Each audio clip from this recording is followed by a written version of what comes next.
This is an introductory presentation about RISC-KIT, Resilience Increasing Strategies for Coast Toolkit. My name is Ab van Dongeren, I'm the coordinator of this project, and I work at Deltares in the Netherlands. This program came about because we realized that flood risks in Europe and beyond are increasing. This is evidenced by recent and historic low frequency and high impact events that demonstrated coastal risk. For instance, the impact that the Xynthia storm had at Le Fault-sur-Mer in France, or the impact that Sandy had on the New Jersey coast and New York coast, or the flash flood events in the coastal zone in Cinque Terre or in Italy, and of course the historic floods in the Netherlands, Belgium and the UK in 1953. This is what happened before, but what will happen in the future?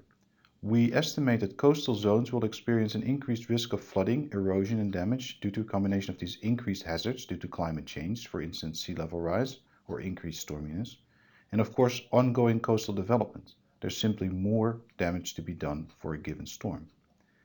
And right now we already see that episodic storms and hurricanes cause large damage, but this could increase to endemic damage in the near future.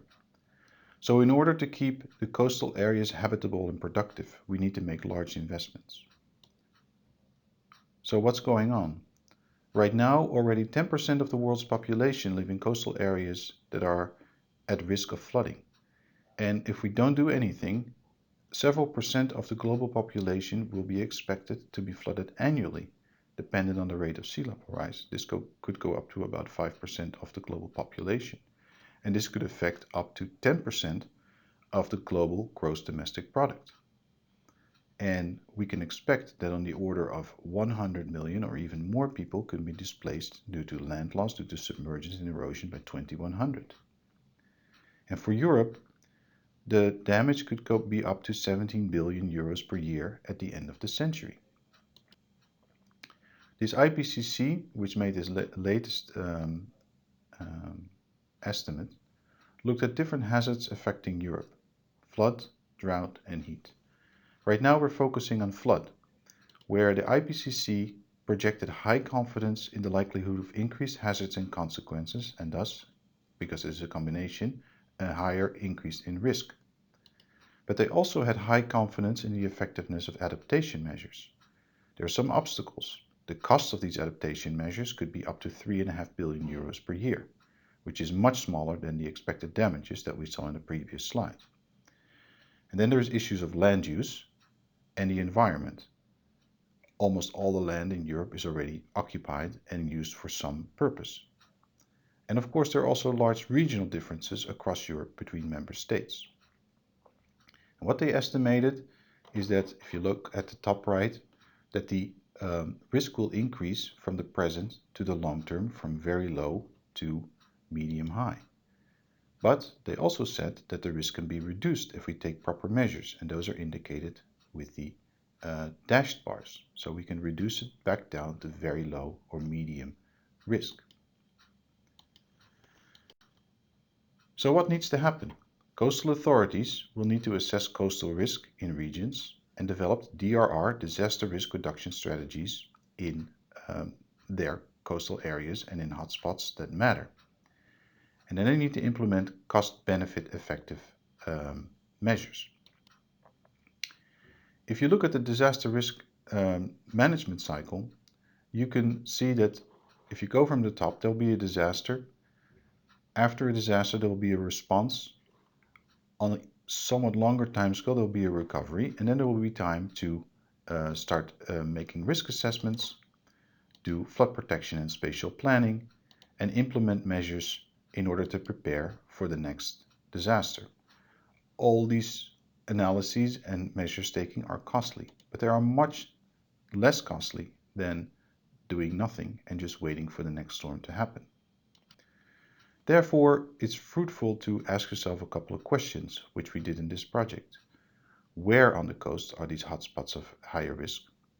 What is the impact of future coastal hazard scenarios? What are effective disaster risk reduction measures? How can DRR measures best be implemented? And also, What are some social, cultural, and historical aspects of DRR measures?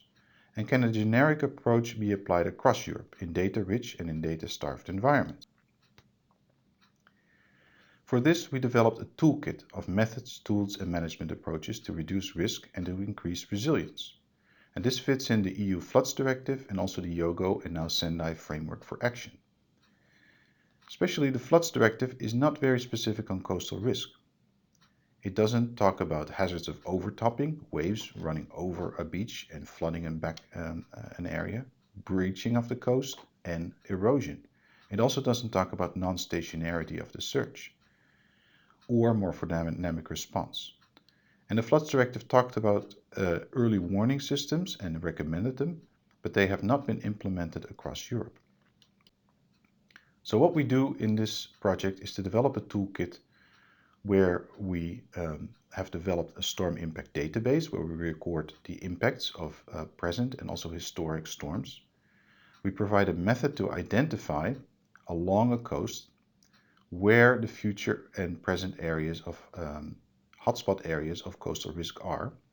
And those hotspot areas are subject to implementing measures to reduce risk. And those measures we collected in a web-based management guide from which a coastal manager can draw information about what could be a potential measure to be implemented at their site. And to assess the effectiveness of those measures, we developed a hotspot tool to evaluate this effectiveness.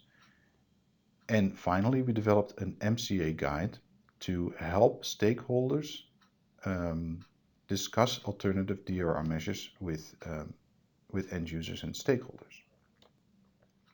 If you plot our products on the disaster risk reduction cycle, you can see that if we ask the question, what was the impact of the event, we provide a storm impact database. If you ask the question, where are the hotspots of higher risk, we provide this coastal risk assessment framework.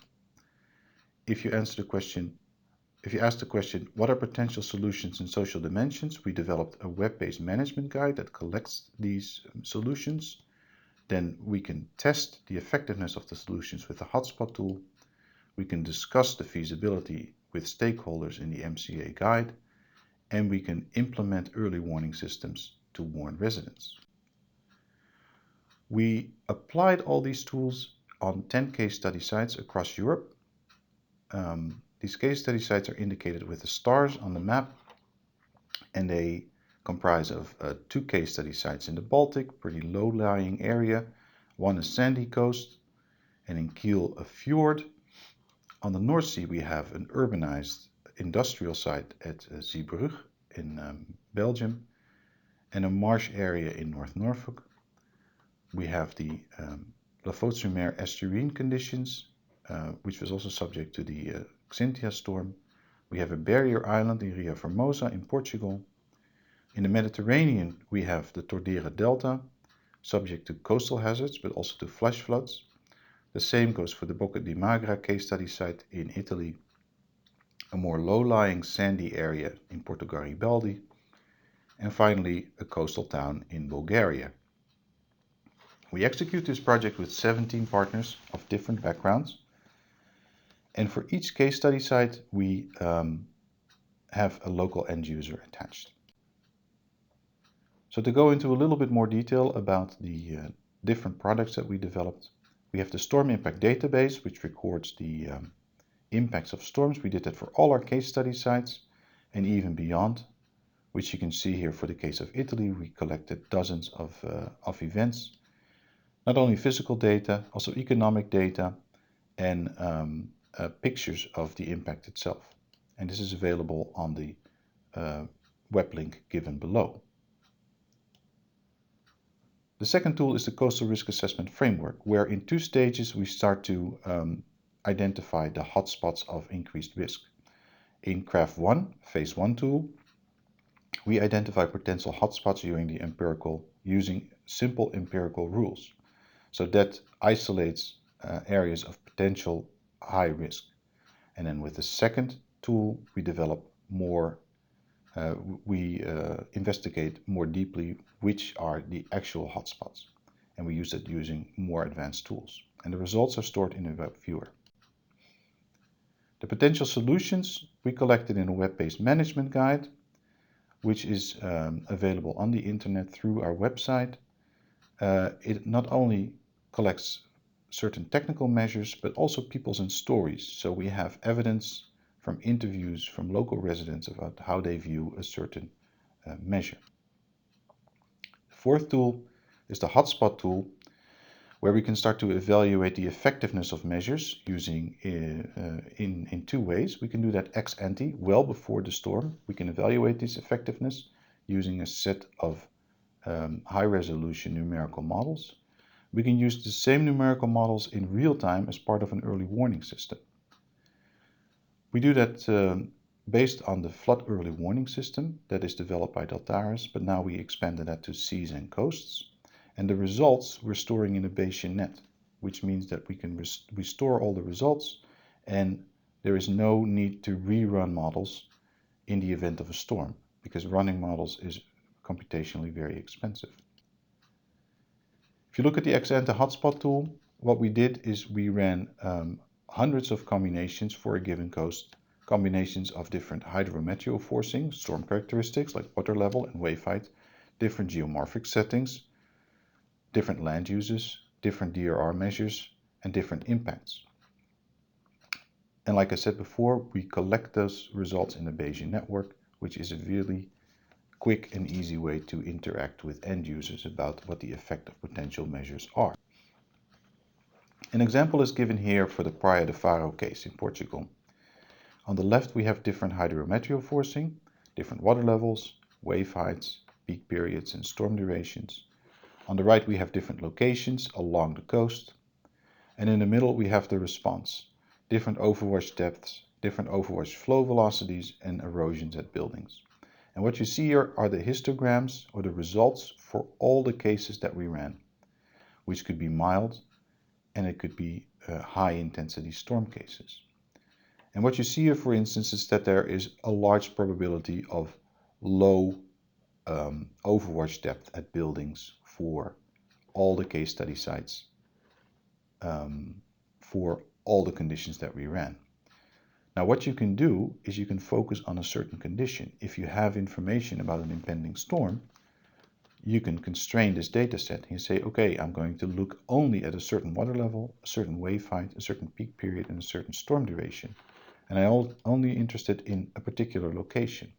And what happens in the database is that you change the probabilities. So it starts to select only those cases that are applicable to those forcing boundary conditions. And now we have a much higher probability of a large overwash depth at the buildings. Because we already ran all the simulations, this analysis can be done on the fly and can be implemented in an early warning system very easily. So having selected a DRR measure and having assessed the effectiveness of a DRR measure, we can start to discuss with stakeholders about the feasibility and acceptability. And for that we developed the MCA guide. We tested this guide at a number of case study sites in our project area, and you see the results of those sessions below. So in synopsis, we developed a number of tools that can be used by coastal managers, coastal risk database for current and historic data, a coastal risk assessment framework to do an analysis of coastal risk and find hotspots, web-based management guide to find the potential DRR measures, evaluation of these DRR measures you can do with the hotspot tool, and you can discuss the results of this analysis with your stakeholders using a multi-criteria analysis guide. All our software is freeware and open source and can be found on www.riskkit.eu.